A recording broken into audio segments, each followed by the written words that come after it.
Hey guys, I just want to pray for you. Bow your heads. Dear Heavenly Father, I come before you today with a heart full of gratitude and thanks. Lord, I pray for the person across the screen. Lord, I pray that you help them, guide them, and strengthen them. Lord, you see what they're going through every day. Lord, they need you. They need to be guided. They need a shepherd, Lord. They need someone to trust, and we can trust you, Lord. So I pray on this day and for the rest of their lives, they just surrender to you, Lord, and just guide them and strengthen them and help me to be strengthened and help me to surrender, Lord, everything to you. Lord, we surrender everything to you and we thank you for everything. Lord,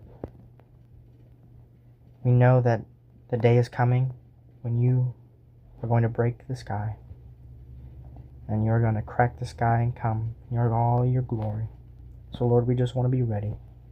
In Jesus' mighty name we pray. Amen. Have a blessed day. Amen.